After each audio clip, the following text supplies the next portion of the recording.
आर्थिक महासत्ता असलेल्या अमेरिकेमध्ये आर्थिक मुद्द्यावरूनच मोठा पेच प्रसंग निर्माण झालेला आहे। 1 ऑक्टोबरपर्यंत अमेरिकेतील विद्यमान सरकार जे आहे त्यांना खर्च करण्यासाठी जर का अमेरिकन काँग्रेसकडून योग्य त्या निधीसाठी मंजुरी मिळाली नाही, तर अमेरिकन सरकार 1 ऑक्टोबरला रात्री 12 वाजून 1 मिनिटाने शटडाऊन होऊ शकतं असं म्हटलं जाते। गेल्या कित्येक दिवसांपासून अमेरिकन काँग्रेस आणि सरकार या कोंडीमधून मार्ग काढण्याचा प्रयत्न करताना दिसत आहेत, पण त्यांच्यातील कोणतीही चर्चा अजूनपर्यंत तरी फ्रुटफुल ठरलेली नाहीये। डेडलाईन जवळ येत चाललेली आहे, म्हणजे आता 26 सप्टेंबर आहे, हार्डली 5 दिवस शिल्लक आहेत, पण अजून ही कोंडी फुटायला तयार नाही। याच्यामुळं अमेरिकेतील सरकारमधील नोकरदार, अमेरिकन नागरिक आणि संपूर्ण जगावरती याचा परिणाम होऊ शकतो असं अभ्यासक सांगताना दिसत आहेत। आणि यामुळेच आज आपण सविस्तरमध्ये माहिती घेणार आहोत अमेरिकन गव्हर्नमेंटच्या शटडाऊनची, यामागची नेमकी कारणं काय आहेत ती जाणून घेऊयात। यासोबतच याचे भारतावरती काय परिणाम होऊ शकतात याच्यावरती सुद्धा प्रकाश टाकण्याचा प्रयत्न करूया। नमस्कार, मी अरुणराज जाधव बोल व्हिडिओवरती तुम्हा सर्वांचं अगदी मनापासून स्वागत करतो। आता बघा, माहिती सांगण्याच्या अगोदरच एक फॅक्ट इथे तुम्हाला सांगू इच्छितो। लॉकडाऊन ही वेगळी गोष्ट आहे आणि शटडाऊन ही वेगळी गोष्ट आहे, आणि आपण या ठिकाणी चर्चा करतोय ती शटडाऊनची। अमेरिकन काँग्रेसने सरकारी खर्चास मंजुरी जर का दिली नाही, तर सरकारजवळ निधीची कमतरता निर्माण होईल आणि नाईलाजाने मग सरकारजवळ कर्मचाऱ्यांना कामावरून कमी करण्याशिवाय पर्याय राहणार नाही, कारण की कर्मचाऱ्यांना पैसे देण्यासाठी त्यांच्याकडे निधीची कमतरता निर्माण होईल आणि याचा परिणाम असा होईल की अमेरिकन सरकार हे शटडाऊन फेजमध्ये जाईल। आता हा विषय आर्थिक बाबीशी निगडीत आहे हे या ठिकाणी समजून घेणं गरजेचं आहे। याचा सरळ परिणाम असा होईल की अमेरिकेतील गव्हर्नमेंटच्या ज्या सर्व्हिसेस आहेत त्या कुठेतरी जाऊन डिस्टर्ब होतील आणि सरकारी कर्मचाऱ्यांना शटडाऊन मध्ये काही काम करता येणार नाही आणि जे कोणी काम करतील त्यांना त्याचं वेतन सुद्धा मिळणार नाही। अमेरिकन सरकारचं आर्थिक वर्ष हे 1 ऑक्टोबरला सुरू होणार आहे आणि ह्या वर्षीच्या 30 सप्टेंबरला त्यांचं मागचं आर्थिक वर्ष संपणार आहे। आर्थिक वर्ष संपता पुढील आर्थिक वर्षासाठी अमेरिकन काँग्रेसची खर्चासाठी मान्यता मिळणं गरजेचं असतं आणि नेमकं याच ठिकाणी तिथं कोंडी निर्माण झालेली आपल्याला दिसून आलेली आहे। अत्यावश्यक सेवेतील कर्मचाऱ्यांचा जॉब जाणार नाहीये, हे खरं जरी असलं तरी सुद्धा शटडाऊन काळातील त्यांना पैसे सुद्धा मिळणार नाहीयेत।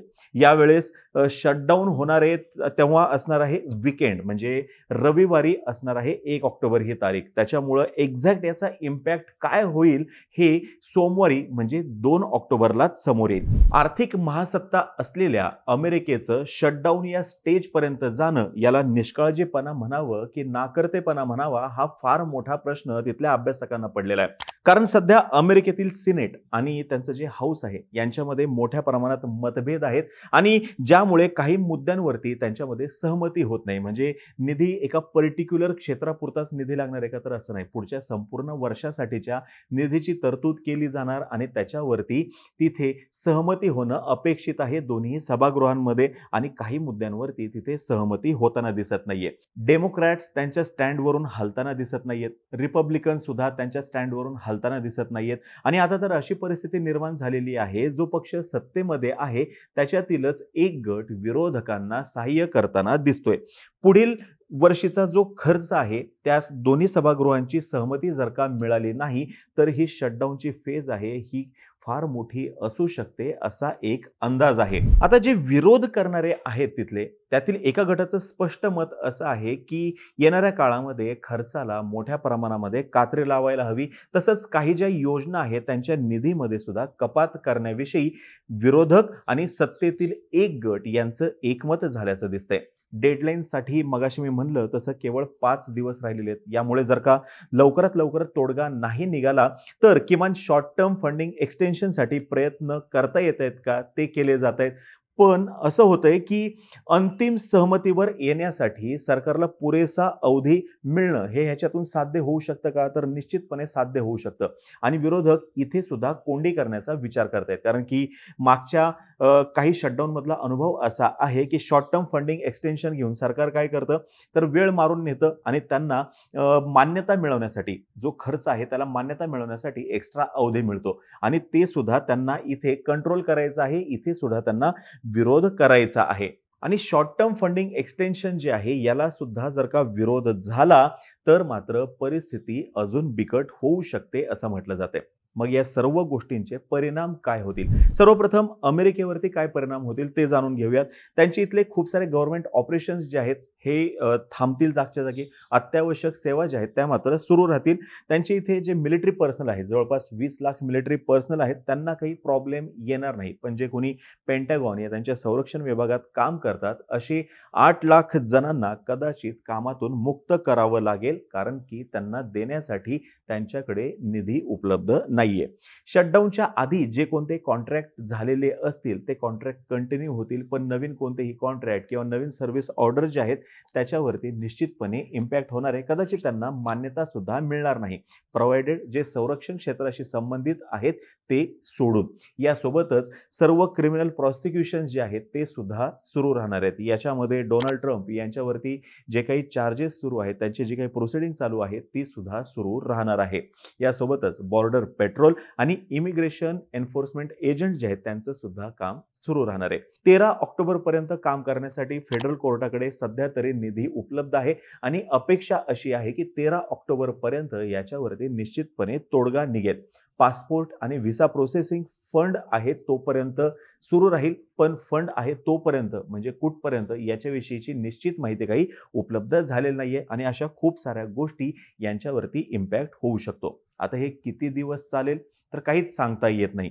मागच्या वेळेस म्हणजे डोनाल्ड ट्रम्प ज्यावेळेस सत्तेमध्ये होते त्यावेळेस हा शटडाऊन 35 दिवसांपर्यंत चाललेला होता आणि त्यावेळेस ट्रम्प यांना विरोध करण्यासाठी हा शटडाऊन झालेला होता. ट्रम्प यांचं म्हणणं असं होतं की अमेरिकेची जी बॉर्डर आहे त्यातल्या त्यात मेक्सिकोला लागून असलेली जी बॉर्डर आहे त्या ठिकाणी त्यांना भिंत बांधायची होती आणि या भिंतीसाठी त्यांना फंडिंग हवं होतं आणि ते अडवण्यासाठी म्हणून त्यावेळेस जवळपास 35 दिवस शटडाऊन चाललेला होता. पण इतर जे काही महत्त्वाचे त्यांचे इथले बिल्स होते त्यांना मात्र तिथे सहमती मिळालेली होती, म्हणून त्याचा इतका इम्पॅक्ट जाणवलेला नव्हता. पण आता हा जर का शटडाऊन असाच सुरू राहिला, सध्याची कोंडी काही फुटत नाहीये, ह्याच्यामुळं फायनान्शियल मार्केटवरती निश्चितपणे परिणाम होऊ शकतो असं म्हटलं जाते. गोल्डमॅन सॅचनुसार इकॉनॉमिक ग्रोथ जी आहे प्रत्येक आठवड्याला 0.2% कमी होऊ शकते आणि नंतरच्या काळामध्ये म्हणजे जेव्हा कोंडी फुटेल परत ती इकॉनॉमिक ग्रोथ जी आहे ती बाउन्स बॅक करेल, हा सुद्धा विश्वास त्यांनी व्यक्त केलेला आहे. अजून एक महत्त्वाचा इम्पॅक्ट याचा होऊ शकतो ते म्हणजे सरकारवरचा जो काही विश्वास आहे त्याला कुठेतरी जाऊन धक्का लागू शकतो आणि याचा संपूर्ण जगावरती परिणाम होऊ शकतो. A well functioning economy requires a functioning government असं जे म्हटलेलं आहे ते काही उगाच म्हटलेलं नाहीये आणि या ठिकाणी या गव्हर्नमेंटला या कोंडीमधून मार्ग काढता येत नाहीये हे सत्य आहे. आता भारतावरती याचा काय परिणाम होईल ते सुद्धा जाणून घेऊयात. आपल्या इथं खूप साऱ्या IT कंपन्याज आहेत, सॉफ्टवेअर इंडस्ट्री आहे आपल्या इथं फार मोठी, ज्यांचा बिझनेस जो आहे तो अमेरिका आणि युरोपमधून मोठ्या प्रमाणात येतो. यासोबतच साईटवरती जाणारे जे इंजिनियर्स आहेत ते सुद्धा या कंपन्यांचे मोठ्या प्रमाणात असतात. येणाऱ्या काळामध्ये कदाचित नवीन व्हिसा इश्यू होण्यामध्ये अडचणी निर्माण होऊ शकतात जोपर्यंत हा शटडाऊन चालू आहे तोपर्यंत. याला धरूनच आपल्या रुपयावरती आपलं जे अधिकृत चलन आहे याच्यावरती सुद्धा प्रेशर येऊ शकतं. कारण की जरी ही घटना किंवा जरी ही इकॉनॉमिक जी घटना होती ही अमेरिकेमध्ये होत असली आणि ती अमेरिकेपुरती जरी मर्यादित असली तरी सुद्धा सर्वात जास्त सेफ इन्व्हेस्टमेंट ही अमेरिकेतलीच आहे हे या क्षेत्रातल्या गुंतवणूकदारांचं मत आहे. म्हणून अजून गुंतवणूक अमेरिकेमध्येच होईल, कारण की नंतरच्या काळामध्ये ही कोंडी फुटणार आहे आणि अमेरिकेची जी काही ग्रोथ आहे ती बाउन्स बॅक होणार आहे. मग त्या ठिकाणी असलेला पैसा हा सर्वात सुरक्षित राहील, ते सेफेस्ट हेवन आहे, म्हणून तिथे गुंतवणूक करण्याला प्राधान्य दिलं जाईल आणि आपल्या देशातून डॉलर काढून टाकल्यामुळं किंवा काढून घेतल्यामुळं आपल्या रुपयावरती प्रेशर येऊ शकतं. आणि तिसरा महत्त्वाचा इम्पॅक्ट जो होईल ते म्हणजे मार्केट व्होलॅटाईल होईल. प्लस मायनस कोणतंही निश्चितपणे सांगता येणार नाही आणि म्हणूनच येणाऱ्या काळामध्ये लवकरात लवकर ही शटडाऊन संदर्भातली कोंडी जी आहे ती फुटणं गरजेचं आहे, नाहीतर याचे परिणाम जे आहे हे लॉंग टर्म होऊ शकतात. आता ही माहिती जर का तुम्हाला आवडली असेल खाली कमेंट बॉक्समध्ये नक्की सांगा. तोपर्यंत आम्हा सर्वांची व्हिडिओ जास्तीत जास्त लोकांपर्यंत पोहोचवा आणि चॅनलला सबस्क्राईब करा तेवढं विसरू नका. धन्यवाद.